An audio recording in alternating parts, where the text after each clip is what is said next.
बिस्मिल्लाहिर्रहमानिर्रहीम, अस्सलाम वालेकुम नाज़रीन, और आप देख रहे हैं आपका अपना यूट्यूब चैनल। पाकिस्तान तोड़ने के मंसूबे की बुनियाद रखी जा रही है। ताकतवर हलकों के साथ डील करके बाहर आएं, इस हाइब्रिड रजीम से अवाम को निजात दिलाएं। अगर आप डील करके बाहर ना आए तो 28वीं तरमीम करके मुल्क तोड़ने की बुनियाद रख दी जाएगी। इमरान खान साहब को कुछ अहम तरीन हलकों की जानिब से दस्तावेजी सबूत दिखाए गए हैं कि अगर आपने डील ना की, अगर आपने एनआरओ ना दिया तो खुदा ना ख्वास्ता मुल्क टूट सकता है। मैं ये खबर शायद अभी इस तरह से आपके साथ शेयर नहीं करना चाह रहा था। कुछ तफसीलात आना बाकी थी, कुछ दस्तावेजात आना बाकी थी जिन पर मैं काम कर रहा था, लेकिन आज फिर एक ऐसी तहरीर मेरे सामने आई जिस पर फिर मैंने मजीद काम करना जरूरी समझा, क्योंकि लग रहा था कि किसी न किसी जगह किसी न किसी और को भी शायद इस बात का एहसास है और आइंदा चंद दिनों तक यह खबर शायद खुलकर आ जाएगी सामने। मैं पूरी तफसीलात इन तमाम तर दस्तावेजात की आपके सामने रखूंगा कि क्या इमरान खान साहब को ब्लैकमेल करके इमरान खान साहब से डील हासिल करने की कोशिश की जा रही है। सबको इस बात का अंदाजा है कि इमरान खान साहब के लिए पाकिस्तान सबसे पहले है, और क्या यह मुमकिन है, हम तारीखी हकाइक के जरिए आपके सामने रखेंगे कि क्या यह मुमकिन है कि पाकिस्तान के ताकतवर हल्के, पाकिस्तान की ताकतवर तरीन इस्टेब्लिशमेंट सिर्फ और सिर्फ मुल्क के ऊपर अपनी हुकूमत, अपनी ताकत बरकरार रखने के लिए मुल्क ही तोड़ दे। माजी में हमें इस किस्म की मिसाल मिलती है और इस हवाले से हामिद मीर साहब के भी कुछ खौफनाक इंकशाफात आ चुके हैं। कुछ तारीखी दस्तावेजात भी आपके सामने रखेंगे और फिर पाकिस्तानी इस्टेब्लिशमेंट के इंतहाई करीब समझे जाने वाले एक अहम तरीन शख्सियत की एक तहरीर, बल्कि पहले वहीं से आगाज करेंगे। और फिर कभी कभार मैं ये बात सोचता हूं, दिल खून के आंसू होता है, आप भी ये बात सोचेंगे कि क्या सिर्फ और सिर्फ इमरान खान साहब के बुग्ज में, क्या सिर्फ और सिर्फ इसलिए कि इमरान खान साहब को इक़्तिदार में आने से रोका जाए, इस हद तक भी जाया जा सकता है? इतने भी जाती मफादात हो सकते हैं पाकिस्तान के अंदर किसी रवायती सियासी माफिया के या ताकतवर हलकों के? सुनिए जरा, क्योंकि मामला शुरू हो किया जा रहा है नए सूबे फायदेमंद या नुकसानदेह।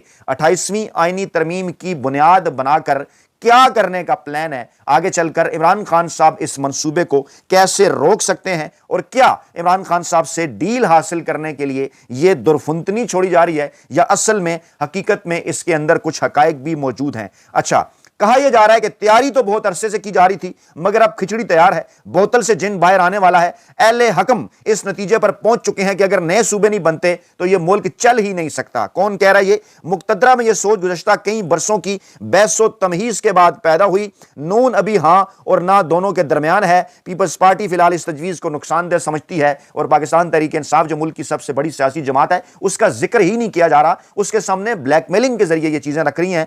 कुछ खुदा का खौफ होना चाहिए। अहले हकम नए सूबे बनाने को इख्तियारात के इर्तिकाज और फंड्स के नीचे तक पहुंचने के लिए अक्सीर आजम यानी फायदेमंद समझते हैं, जबकि इसके मुखालिफ नए सूबों की तश्कील को मुल्क तोड़ने की पहली आईनी सीढ़ी करार देते हैं। नए सूबे बनाने के हामी इख्तियारात की निचली सतह पर मुंतकली का वाहिद रास्ता यही समझते हैं, और वो ये समझते हैं कि सूबे खुद और उनके वज़ीर-ए-आला इस मंसूबे की राह में बड़ी रुकावट हैं, क्योंकि मौजूदा सूरत हाल में सारा बजट वज़ीर-ए-आला की जाती सवाबदीद पर होता है, सारे इख्तियारात उसी के मातहत होते हैं। यही वजह है कि खानदानी वरासतों और बड़े खानदानों की चांदी है, माली वसाइल भी उनके पास हैं, सियासत भी उनके घर की बांधी है, इख्तियारात भी उनके चलते हैं। मिडिल क्लास लीडरशिप तभी आ सकती है जब इक़्तिदार के चार बड़े मरकज सूबे तकसीम हो और उनकी जगह डिविजनल हेडक्वार्टर सूबे बनाए जाएं। अच्छा, अब ये एक बाकायदा माहौल बनाने की कोशिश है। हालांकि हुआ क्या है इस वक्त पाकिस्तान के अंदर कि पाकिस्तान की तारीख में मैं आपको थोड़ा पीछे लेकर चलता हूं। इमरान खान साहब पाकिस्तान की तारीख के वो वाहिद मकबूल तरीन अवामी सियासतदान है कि उनके बराबर, उनके पासिंग मकबूलियत भी पाकिस्तान के अंदर माजी में कोई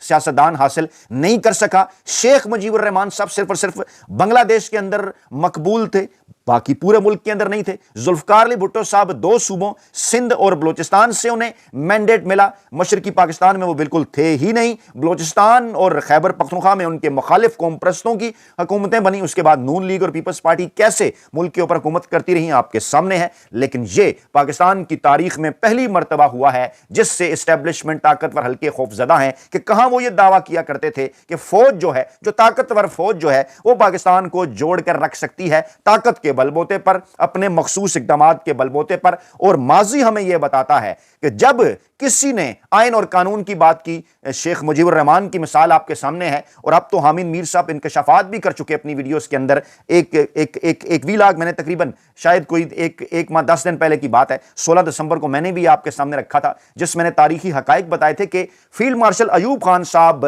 तारीखी हकायक के मुताबिक इस नतीजे पर पहुंच चुके थे। उनके करीबी लोग किताबों के अंदर यह दावा कर रहे हैं कि असल में तो पाकिस्तान तोड़ने का जो मंसूबा है, भारत की एंट्री तो उसके अंदर उसमें बाद में हुई, यह मंसूबा तो अयूब खान साहब का था। वो कैसे अपने करीबी लोगों को कहा करते थे, बताया करते थे कि अगर मशरकी पाकिस्तान हमारे पास रहा तो शायद गवर्नेबल नहीं होगा, हम उनके ऊपर शायद हुकूमत ना कर सके। हमसे मुराद क्या थी? फौज। यानी वो ये समझते थे कि पंजाब, सिंध, बलूचिस्तान और केपीके पर तो फौज हुकूमत कर सकती है मखसूस माहौल की वजह से। लेकिन मशरकी पाकिस्तान जो ज्यादा वेल अवेयर था सियासी तौर पर, शेख मुजीबुर रहमान जैसे रहनुमाओं की वजह से, जो कभी कायद-ए-आज़म के बड़े करीब मुस्लिम लीग का हिस्सा रहे और उनको अपने आईनी अवामी जमहूरी हकूक का पता था, और जब वो अपने हकूक के लिए उठ खड़े हुए, फौज को, ताकतवर एस्टेब्लिशमेंट को यह नजर आया कि उनके इक़्तिदार की कश्ती डोलने वाली है, तो फिर मुल्क ही तोड़ दिया गया। और हामिद मीर साहब भी कह चुके, किताबें हमें यह बताती हैं, हमने भी गुज़श्ता माह ये वीलाग आपके सामने तारीखी हकाइक की रोशनी में रखा कि जनाब असल मंसूबा तो हामिद मीर साहब ये इंकशाफ कर रहे हैं कि असल मंसूबा तो ये फील्ड मार्शल साहब का जो है अयूब खान साहब का था पाकिस्तान तोड़ना, भारत की तो बाद में एंट्री हुई।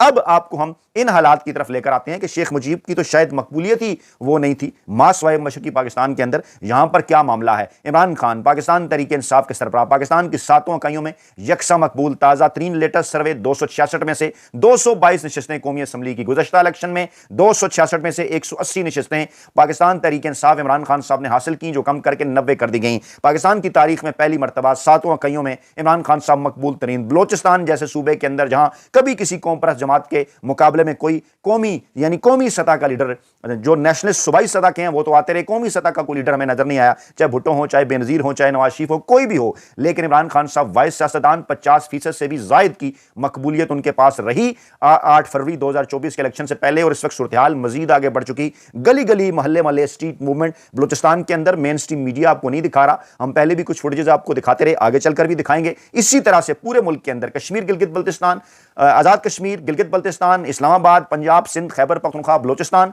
कराची, जी हां, कहा यह जा रहा है कि 22 में से 21 नशिस्तें पाकिस्तान तहरीक इंसाफ ने जीती। और अल्ताफ हुसैन साहब की इतनी मकबूलियत कभी कराची के अंदर नहीं थी, क्योंकि उन्हें सिर्फ मुहाजिर वोट दिया करते थे। इमरान खान साहब को तमाम कौमियतों ने वोट दिया। यह बात मिफ्ता इस्माइल कर रहे हैं, यह बात मोहम्मद जुबैर कर रहे हैं, यह बात इमरान खान के मुखालफिन कर रहे हैं, यह बात मुल्की इदारे कर रहे हैं, खुफिया एजेंसी, प्रीमियर एजेंसी बता रही है, आलमी इदारे यह बात कर रहे हैं कि यह है वो माहौल कि जिस माहौल के अंदर अब 28वीं तरमीम का डोल डाला जा रहा है। जो मैंने तहरीर आपके सामने रखी और बताया जा रहा है, अगर कोई अच्छा काम किसी बुरी नीयत से किया जाए ना तो वो भी बुरा हो जाता है। और इसके अंदर नीयत क्या है? इसके अंदर नीयत यह है फाटा को दोबारा से निकाला जाए, केपी के अंदर से सूबों को तकसीम किया जाए, यहां पर नए स्टेक होल्डर्स पैदा किए जाएं, ताकि इमरान खान साहब के मुकाबले में नई लॉन्चिंग्स हों, छोटे छोटे ऐसे पोर्शन या सूबे बना के सेनेट के अंदर उनको पोर्शनाइज किया जाए, वहां से ब्लैकमेलिंग की जाए कौमी असम्बली के ऊपर, फाटा का अलहदा से गवर्नर आ जाए, वज़ीर आला आ जाए, मौलाना फजल रहमान साहब खुश हो जाएं, पीटीएम वाले खुश हो जाएं, सराइकी सूबा बन जाए, वहां से कौम परस्तों को वारा जाए, दीगर जगह, ये सारी चीजें मैं आपके सामने रखता हूं। फिर मैं तारीखी हकाइक की तरफ आता हूं। कहा यह जा रहा है कि डिवीजनल हेडक्वार्टर सूबे बनाए जाएं, डिवीजनल कमिश्नर चीफ सेक्रेटरी हो, डीआईजी वहां के आईजी बन जाए, मुंतखब नुमाइंदे बतौर वज़ीर आला उनका सरबराह हो। ऐसे नींद की आदत उभरेगी, लीडरशिप को तजर्बे का मौका मिलेगा, इख्तियारात की निचली सतह पर मुंतकिली होगी और यूं तारीख में पहली बार मुल्क भर में यकसां तरक्की हो सकेगी। बज़ाहिर बड़ा अच्छा लग रहा है, लेकिन है क्या? तख्ते लाहौर या तख्ते पेशावर और तख्ते कराची के अलावा छोटे शहरों में भी तरक्की के समरात पहुंचेंगे, रियासत और सूबे का कंट्रोल मुअस्सर हो जाएगा और सियासत में कौमी सतह पर भेड़ चाल का खात्मा होगा। मकामी मसाइल को हल करने पर तवज्जो ज्यादा होगी, सियासतबाजी में वक्त ज़ाया करने से तवज्जो हटेगी। नून में कुछ लोग इस आइडिया के हामी हैं, जबकि बाकी मुतज़ब्ज़िब हैं कि पंजाब तकसीम हो गया तो नून की सियासी कुव्वत खत्म हो जाएगी। पीपल्स पार्टी पंजाब की तकसीम की हामी है, मगर दीगर सूबों की तकसीम के खिलाफ है। पीपल्स पार्टी को समझाया गया है कि नए सूबे लसानी और मजहबी शनाख्त पर नहीं, इंतजामी बुनियाद पर तकसीम होंगे और पीपल्स पार्टी को इजाफी तौर पर पंजाब और 2 सूबों की वज़ारत आला भी मिल सकती है। आखिरी खबरें आने तक पीपल्स पार्टी के तहफ़्फ़ुज़ात बरकरार हैं। यानी इन मौसूफ सुहेल वलायत साहब की जानिब देखिए कि पाकिस्तान तहरीक इंसाफ का जिक्र नहीं, कितने मखसूस अंदाज में पंजाब को नून लीग के खाते में डाल रहे हैं, जहां से नून लीग 15 नशिस्तें 141 नशिस्तों में से 15 नशिस्तें इन्होंने हासिल की और एक नशिस्त इन्होंने 16 नशिस्तें और एक नशिस्त के मुताल्लिक कहा जाता है कि हजारा के अंदर यानी 17 नशिस्तें इन इलेक्शन के अंदर मुस्लिम लीग नून हासिल कर रही है, पंजाब में 16 और ये उनके खाते में डाल रहे हैं कि उन्हें बड़े तहफ़्फ़ुज़ात हैं। यानी कमाल ढटाई के साथ इन्होंने पाकिस्तान तहरीक इंसाफ को बीच में से फारिग कर दिया मुकम्मल तौर पर और कह रहे हैं कि नून लीग के तहफ़्फ़ुज़ात हैं। असल में मंसूबा यह है कि पंजाब को जब तकसीम किया जाए तो उसके बदले में क्या हो, कोशिश ये की जा रही है कि कोई भी सियासी जमात पाकिस्तान के अंदर जो है वो सादा अक्सरियत की जानिब भी ना बढ़ सके और फिर क्या हो, वही चू चू का मुरब्बा हो, PDM 1 हो, PDM 2 हो, ताकि इक़्तिदार अपनी असल जगह पर रहे। किस जगह पर? जी हां, पिंडी में रहे इक़्तिदार रहे, यहां पर सियासी जमातें लड़ती रहें, महदूद कर दिया जाए, क्योंकि उन्हें इस बात का अंदाजा है कि मौजूदा इन हालात के अंदर अगर ये सब कुछ किए बगैर इलेक्शन के अंदर जाते हैं तो इमरान खान साहब 222 नशिस्तें लेकर आ जाएंगे। उसके बाद फिर रवायती सियासी दुकानें, रवायती सियासी माफिया, अस्करी सियासी माफिया, हमेशा के लिए दुकानें बंद हो सकती हैं।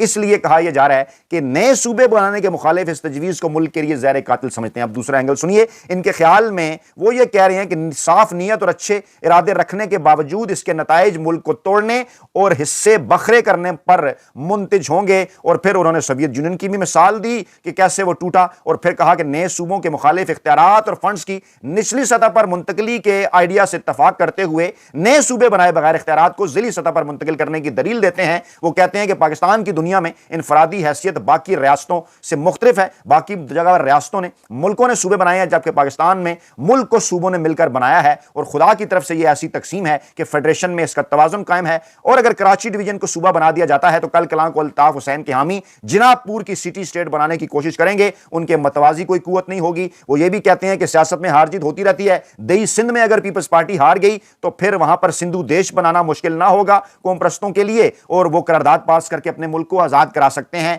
बलोचिस्तान की बलोच बेल्ट के लिए भी यही दलील दी जा रही है कि वहां पहले ही अमनो अमान खराब है, नया सूबा मिल गया तो आजाद बलोचिस्तान की राह हमवार होगी। और पंजाब की तकसीम पर भी बिलखसूस सूबे के बाएं बाजू और पंजाबी शौनिज्म के हामियों के शदीद तहफ़्फ़ुज़ात हैं। वो सिंध और पंजाब की तकसीम को तारीख और सकाफत का कत्ल समझते हैं। सुहेल वड़ाइज साहब फरमाते हैं कि यह जनाब इससे क्या होगा, एक नया पवाड़ा होगा। और पीपल्स पार्टी को तो तैयार किया जा रहा है, मुस्लिम लीग नून भी आधी आधी तैयार है, तरक्की के नाम पर बाजार ये सब कुछ किया गया, लेकिन असल चीज़ उन्होंने भी नहीं बताई। ख़त्म वो इस तहरीर को यहां पर कर रहे हैं कि सब तैयार रहें, नए सूबों वाला मामला मंजर आम पर आने वाला है। और 75 साल बाद इंतजामी तकसीम में रद्दो बदल पर गुफ्तगू तो बहुत कुछ हो चुकी, इसमें इसकी हतमी शक्ल क्या होगी आने वाले दिनों में मालूम होगा। तो जनाब ये इस किस्म के दुर्फुंतनियां छोड़ना शुरू कर दी गई हैं, टेस्टर मार्केट में डालना शुरू कर दिए गए हैं कि 18 साल से वोटर की उम्र बढ़ाकर 25 साल, मनीफ फारूक जैसे लोग, सुहेल वड़ाइज जैसे लोग सूबों के लिए अवाम को तैयार कर रहे हैं। पहले भी इस किस्म की खबर आ गई है।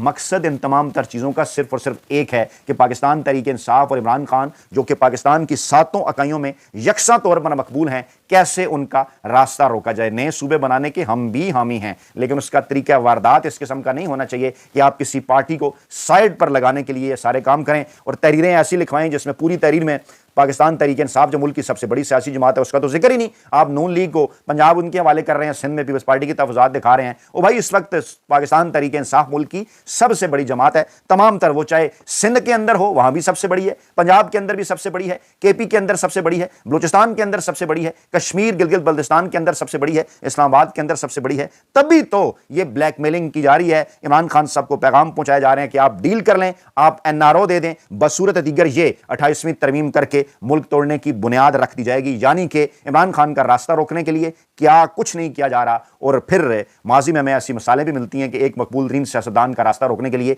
मुल्क को तोड़ कर रख दिया गया। क्या खुदा न ख्वास्ता हालात, मेरे मुंह में खाक, फिर उसी जानिब जा रहे हैं। हामिद मीर साहब तो कुछ इसी किस्म के इंकशाफात कर रहे हैं। अपना बहुत ख्याल रखिएगा, दुआ में याद रखिएगा। नई वीडियो के साथ जल्द हाजिर होंगे। अल्लाह ने के बाद।